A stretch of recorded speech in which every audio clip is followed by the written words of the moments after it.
बुद्धि उत्कर्ष चैनल को आप लाइक और सब्सक्राइब करें ताकि आपको नई वीडियो का अपडेट मिलता रहे और आप अपने ज्ञान का अर्जन करते रहें। प्रिय विद्यार्थियों, आज हम सभी पहलवान की ढोलक भाग 1 का अध्ययन करेंगे। फणीश्वर नाथ रेणु जी की ये रचना है। इस रचना के माध्यम से उन्होंने एक पहलवान जो कि उस क्षेत्र का सबसे नामी पहलवान था, राज दरबार का पहलवान था, लेकिन परिस्थितियों का किस प्रकार शिकार हो जाता है, क्योंकि चाहे वो खेल हो, चाहे वो पहलवानी हो, चाहे कोई भी क्षेत्र हो, धीरे धीरे उसमें परिवर्तन आता है और समय के साथ स्थितियाँ बदलती हैं। पहलवान भी जब फर्श से अर्श पे पहुंचा और फिर पुनः फर्श पे आ गया, लेकिन अंतिम समय तक वह अपने जो लोगों के अंदर उत्साह बनाने का प्रयास करता है, लेकिन कितना सफल होता है? क्या पहलवान अपने परिस्थितियों से जूझ पाता है? क्या अपने पुत्रों को भी इस संघर्ष में भागीदार बना के तीनों यानी 2 पुत्र और अपने क्या परिस्थितियों से बाहर आ पाते हैं? इन सभी जानकारियों के लिए आइए हम पंक्तिबद्ध होकर एक एक पंक्तियों का अध्ययन करते हैं। ये इस प्रकार है। जाड़े का दिन, कहानी की शुरुआत में कहते हैं मौसम जो परिस्थितियाँ हैं, जाड़े का दिन, अमावस्या की रात, बिल्कुल जो जिसमें पूरी रात काली होती है, ठंडी और काली, मलेरिया और हैजे। पहले मलेरिया और हैजा का कोई इलाज, सार्थक इलाज नहीं था। गांव के गांव साफ हो जाते थे। आज जिस तरह जो संक्रमण चला है, इस तरह की स्थितियां भयावह एक दौर में हुआ करती थी। मलेरिया और हैजे से पीड़ित गांव वर्यात शिशु की तरह थर थर काँप रहा था। वर्यात मतलब भय से। जो शिशु छोटी छोटी बातों से, सामान्य चीज़ों से डर जाते हैं, वैसे पूरा गांव ये हैजे और मलेरिया से काँप रहा था। पुरानी और उजड़ी बांस फूस की झोपड़ियां थी उस गांव में। अंधकार और सन्नाटे का सम्मिलित साम्राज्य था। अंधेरा और निस्तब्धता, निस्तब्धता मतलब शांति। अंधेरी रात आंसू बहा रही थी, निस्तब्धता शांति जो थी करुण सिसकियों और आहों को बलपूर्वक हृदय में दबाने की चेष्टा कर रही थी। यानी जो सिसकियां थीं वह बिल्कुल दबाने की कोशिश हो रही थी। आकाश में तारे चमक रहे थे, पृथ्वी पे कहीं प्रकाश का नाम नहीं था। आकाश से टूटकर यदि कोई भावुक तारा पृथ्वी पर जाना भी चाहता तो उसकी ज्योति और शक्ति रास्ते में शेष हो जाती। यानी कोई तारा अगर प्रकाश देने का प्रयास करे तो बिल्कुल वो शेष के रूप में हो जाए। इतना कालीमा, इतना अंधेरा उस गांव में है। अन्य तारे भी उसकी भावुकता और असफलता पे खिलखिलाकर हंस पड़ते।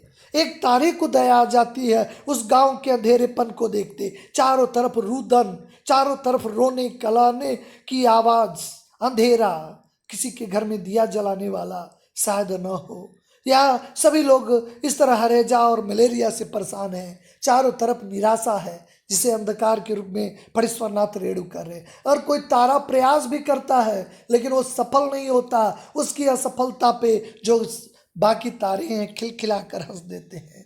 सियारों का क्रंदन, आप देखिए सियारे एक रोते हैं, बाकी सब भी रोने लगते हैं। पेचक की डरावनी आवाज कभी कभी निस्तब्धता को अवश्य भंग कर देती है। गांव की झोपड़ियों में कराहने और कै की आवाज, यहाँ पे एक शब्द है कै। कै का मतलब होता है उल्टी को कहते हैं। हैजा में उल्टी होती है, कै उसे कहते हैं। झोपड़ियों में कराहने या उल्टी करने की आवाज। और ज्यादा लोग दुखी होते हैं तो ईश्वर को याद करते हैं, हरे राम हे भगवान की टेर अवश्य सुनाई पड़ती है। बच्चे भी कभी कभी निर्मल कंठों से माँ माँ कह के पुकारते और रोते रहते हैं। पर इस रात्र की निस्तब्धता में विशेष बाधा नहीं पड़ती है। इतना होने के बाद अगर आपको जो आवाज़ सुनाई देती है पेचकों की, सियारों का क्रंदन दिखाई देता है, कभी कभी किसी की उल्टियों की कै करने की आवाज, हे राम हे भगवान, और माँ के जो याद करते हुए बच्चे रोते हैं, लेकिन ये सब भी शांति को तोड़ नहीं पाते हैं, रात की निस्तब्धता को तोड़ नहीं पाते हैं। ये सब भी कोई आवाज नहीं निकाल पाते हैं जिससे गांव की शांति जो है एक कोलाहल में बदले, एक शोर में बदले। बिल्कुल ये सब भी रात की निस्तब्धता को तोड़ पाने में सफल नहीं होते हैं। कुत्तों की परिस्थितियों को ताड़ने की एक विशेष बुद्धि होती है कुत्तों में।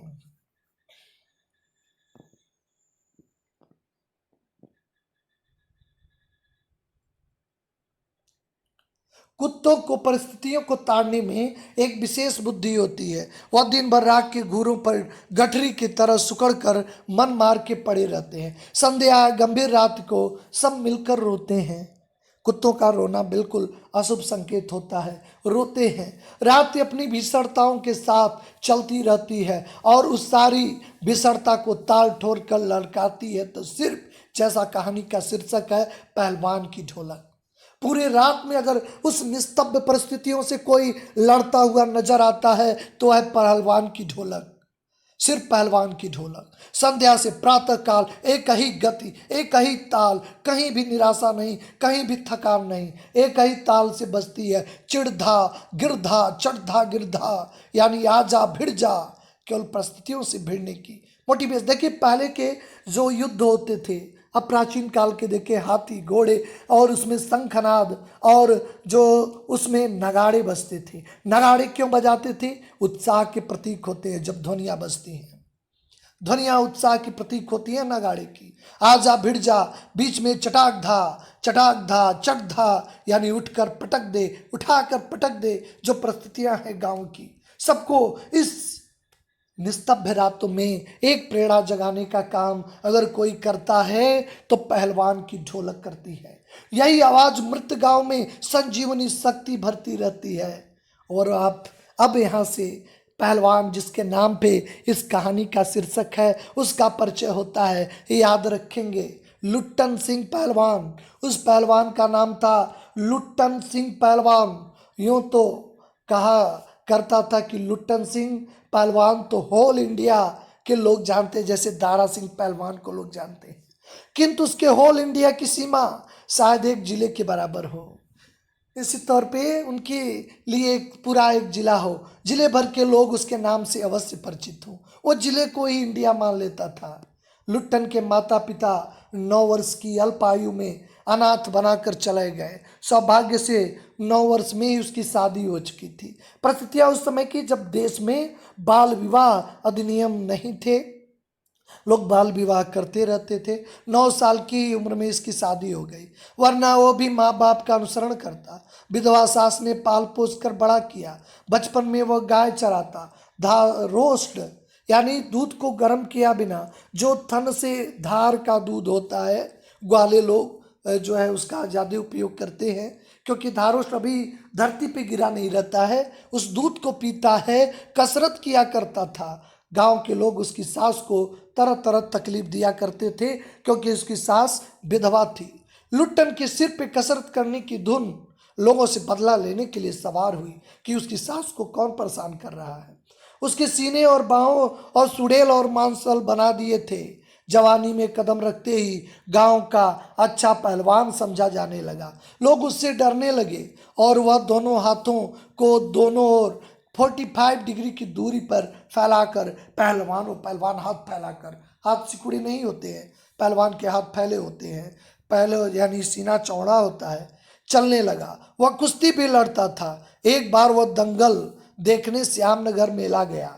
पहलवानों की कुश्ती और दांव पेच देखकर उससे रहा नहीं गया। एक बार की घटना है, एक बार वो श्यामनगर मेले में गया था।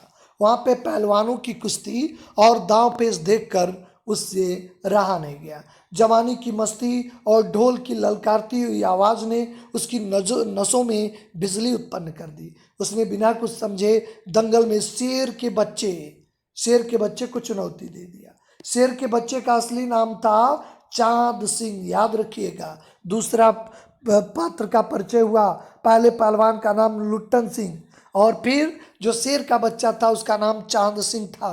वो अपने गुरु पहलवान बादल सिंह के साथ पंजाब से पहली बार मेले में आया था। सुंदर जवान, अंग प्रत्यंग से सुंदरता टपकती थी। 3 दिनों में ही पंजाबी और पठान पहलवानों की गिरोह में अपनी जोड़ी और उम्र के सभी पट्टों को पटक कर उसने शेर के बच्चे की टाइटल, देखिए आज WWF फाइटिंग में तमाम टाइटल होते हैं, ब्लैक बेल्ट, तमाम बातें, तो पहलवानों के भी अपने जो है टाइटल होते हैं, शेर के बच्चा, केसरी, तमाम ऐसे टाइटल होते हैं। तो उसने बहुत ही जल्दी प्राप्त कर ली थी, इसलिए वो दंगल के मैदान में लंगोट लगाकर एक अजीब किलकारी भरकर छोटी सी दुल्की लगाया करता था। देसी नौजवान पहलवान उसे लड़ने की कल्पना से भी भयभीत हो जाते थे, अपनी टाइटल को सत्य प्रमाणित करने के लिए ही चांद सिंह बीच बीच में दहाड़ता फिरता था कि वास्तव में वो शेर का बच्चा है। श्यामनगर के दंगल और शिकार प्रिय वृद्ध राजा साहब उसे दरबार में रखने की बात कर रहे थे कि हमारे दरबार की शोभा बढ़ाएगा। लुट्टन ने शेर के बच्चे को चुनौती दे दी। सम्मान प्राप्त चांद सिंह पहले तो किंचित उसकी स्पर्धा पे, उसके कंपटीशन पे मुस्कुराए, फिर बाज की तरह उस पर टूट पड़ा। शांत दर्शकों की भीड़ में खलबली मच गई। पागल है पागल, मर गया है। पर बहादुर लुट्टन बड़ी सफाई से आक्रमण को संभाल कर निकल उठा और पैतरा दिखाने लगा। राजा साहब कुश्ती बंद करवा के लुट्टन को अपने पास बुलाया, समझाया, कहा कि दिक्कत होगी, कहीं हाथ पैर तुम्हारे टूट गए, जिंदगी भर विकलांग हो जाओगे। अंत में उसकी हिम्मत की प्रशंसा करते हुए 10 रुपए का नोट देकर कहने लगे, तुम्हारी हिम्मत को सलाम है, जाओ जाकर मेला देखो, घर जाओ। नहीं सरकार, लड़ेंगे, हुक्म हो सरकार। अरे तुम पागल हो, जाओ। मैनेजर साहब से लेकर सिपाही तक ने धकाया, देह में गोश्त नहीं, लड़ने चला है। गोश्त मतलब मांस। शेर के बच्चे से सरकार इसे समझा रहे हैं। दुहाई सरकार, पत्थर पे माथा पटक के मर जाऊंगा। मिले हुक्म पर हाथ जोड़ के गिड़गिड़ाता रहा। भीड़ अधीर हो रही थी, बाजे बंद हो गए थे। पंजाबी पहलवानों की जयामत क्रोध से पागल होकर लुट्टन पे गालियों की बौछार कर रही थी। दर्शकों की मंडली उत्तेजित हो रही थी। कोई कोई लुट्टन के पक्ष में चिल्ला उठा था, उसे लड़ने दिया जाए। देखिए, जो वीर होते हैं वो वीर ही होते हैं। निशाने पर जो लगे उसे हम तीर कहते हैं, और जो अपने स्वाभिमान के लिए मरे उसे हम वीर कहते हैं। तो वीर की यही परिभाषा है, मान और स्वाभिमान के लिए होता है। अकेला चांद सिंह मैदान में खड़ा व्यर्थ मुस्कुराने की चेष्टा कर रहा था। पहली पकड़ में ही अपने प्रतिद्वंदी की शक्ति का अंदाजा उसे मिल गया था कि वास्तव में हमारा प्रतिद्वंदी कैसा है। विवश होकर राजा साहब ने आज्ञा दी, लड़ने दो। बाजे बजने लगे, दर्शकों में फिर उत्तेजना फैली, कोलाहल बढ़ गया। मेले के दुकानदार दुकान तक बंद कर दी, क्योंकि प्रतिस्पर्धा जो थी असमानता की थी। निश्चित तौर पे युद्ध में, महाभारत के युद्ध में जब कर्ण के रथ को अर्जुन के बाण 3 योजन दूर ले जाके फेंकते थे और कर्ण के बाण केवल 3 फीट की दूरी अर्जुन के रथ को कर देते थे, लेकिन तब भी अर्जुन कर्ण को कहते थे, शाबाश कर्ण शाबाश। अर्जुन को जलन हुआ, क्योंकि किस तरह मैं 3 योजन दूर कर रहा हूँ, बहुत दूर कर रहा हूँ, 3 मील की दूरी पे कर रहा हूँ, आप इसे शाबाशी नहीं है, 3 फीट की दूरी वाले को शाबाशी।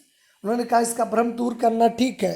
अपने हट गए, ऊपर जो हनुमान जी विराजमान थे उन्हें हटा दिया, और जैसे ही कर्ण ने मारा 3 योजन से अधिक दूरी पे जाके गिरा, लेकिन तुरंत हिला दिया ताकि इनको एहसास हो जाए। देखिए, क्षमताएं किसी के मोहताज नहीं होती, प्रतिभा किसी के मोहताज नहीं होते हैं। जिज्ञासा हो गई थी, प्रतिस्पर्धा बड़ा दिलचस्प था। दुकानदार भी दुकान बंद करके दौड़े। चांद सिंह की जोड़ी चांद की कुश्ती हो रही थी। चूंकि नामी पहलवान था, ढोलक बजी, फिर नगाड़े बजे। चढ़ धा गिड़ जा भरी आवाज में एक ढोल जो अब तक चुप था बोलने लगा, ढाक धिना धिन ढाक धिना ढाक धिना, और वाह पट्ठे। लुट्टन को चांद ने कसकर दबा लिया। अरे गया गया, दर्शकों ने तालियां बजाई। लुट्टन को चांद ने कसकर पकड़ लिया। लोगों ने कहा गया गया, दर्शकों ने तालियां बजा। हलवा हो जाएगा हलवा, हंसी का खेल नहीं है, शेर का बच्चा है बच्चू। लुट्टन को चांद ने पकड़ लिया था। चांद नामवर भी था। अब लोगों को लगा कि झूठे लुट्टन सिंह लड़ने गया है, अब हलवा हो गया। तभी आवाज सुनाई दी, चिट गिड़ धा, मत डरना मत डरना मत डरना। लुट्टन की गर्दन पे कोहनी डालकर चांद चित करने की कोशिश कर रहा था। वहीं दफना दे बहादुर बादल सिंह, जो चांद सिंह का जो गुरु था, शिष्य को उत्साहित कर रहा था। लुट्टन की आंखें बाहर निकल रही थी, उसकी छाती फटने को हो रही थी। राजमद बहुमद चांद के सभी लोग पक्ष में थे, सभी चांद को शाबाशी दे रहे थे लुट्टन के पक्ष में। देखिए, विजेता जो होता है उसका सभी होता है, जो जीता वही सिकंदर। जीतने वाले के पक्ष में सभी होते हैं, हारने वाले के नहीं। अगर आप अच्छे अंक लाते हैं, आपकी बहन कहेगी हमने इसे खाना बना के खिलाया था, माँ कहेगी हमने सेवा किया था, हमने तुम्हें सुबह जगाया था। और जैसे आप असफल हो गए, वैसे कहेंगे हमने तो किया था, यही प्रयास नहीं किए। तो सभी जीतने वाले के पक्ष में थे। चांद सिंह जीत रहा था, सभी लोग केवल लुट्टन के पक्ष में उसका उत्साह बढ़ाने के लिए ढोल था, शाबाशी दे रही थी। जिसके ताल पे अपनी शक्ति और दांव की पेच की परीक्षा ले रहा था, अपनी हिम्मत को बढ़ा रहा था, अचानक ढोल की एक पतली आवाज सुनाई दी, ताक दिना तिरकट दिन्ना, ताक दिना तिरकट दिन्ना। लुट्टन को स्पष्ट सुनाई दिया। ढोल कह रहा था दांव काटो बाहर जाओ, दांव काटो बाहर जाओ। लोगों के आश्चर्य की सीमा नहीं रही। लुट्टन दांव काट कर बाहर निकला और तुरंत लपक कर उसने चांद की गर्दन पकड़ ली। वाह रे मिट्टी के शेर, ये भी हमारे मिट्टी के हैं, हमारे स्थानीय शेर है, इसलिए कहा जा रहा है वाह रे मेरे मिट्टी के शेर। अच्छा, बाहर निकल आया, इसलिए तो जनमत बदल रहा था। मोटी और भौंडी आवाज वाला ढोलक बज रहा था। चटाक धा, उठा पटक दे। लुट्टन ने चालाकी से दांव और जोर लगाकर चांद को जमीन पे दे मारा। धिक धिन्ना अर्थात चित करो। लुट्टन ने अंतिम जोर लगाया। चांद सिंह को चारों खाने चित हो रहा था। धा गिरधा, वाह बहादुर। जनता यह स्थिर नहीं कर सकी, जिसे जय ध्वनिया की जाए, फलता अपनी इच्छा अनुसार। चूंकि परिवर्तन हो गया था, किसी ने माँ दुर्गा की, किसी ने महावीर जी की और कुछ ने राजा श्यामचंद की, क्योंकि उन्होंने आज्ञा दिया था। अंत में सम्मिलित आवाज जय से सारा आकाश गूंज उठा। विजयी लुट्टन कूदता फांदता ताल ठोकते सबसे पहले उस बाजे वाले की ओर दौड़ा। देखिए, हमारा जो उत्साह बढ़ाता है वही हमारा सबसे बड़ा हितैषी होता है। कैटलिस्ट, प्रेरक, उत्प्रेरक। आप देखिए कि माता पिता गुरु जो होते हैं आपके सभी उत्प्रेरक होते हैं। वो स्वयं क्रिया में तो भाग नहीं लेते, लेकिन क्रिया की गति को बढ़ा देते हैं, आपके कार्य करने की पद्धति को बढ़ा देते हैं। चूंकि वह ध्वनि लुट्टन सिंह के लिए एक प्रेरणा का काम किया था। पहले भाग में यहीं तक लुट्टन विजेता हो चुका है। नेक्स्ट भाग में आगे की चर्चाएं की जाएगी। आप सभी का धन्यवाद। हिंदी उत्कर्ष चैनल को आप लाइक और सब्सक्राइब करें, ताकि आपको नई वीडियो का अपडेट मिलता रहे और आप अपने ज्ञान का अर्जन करते रहें।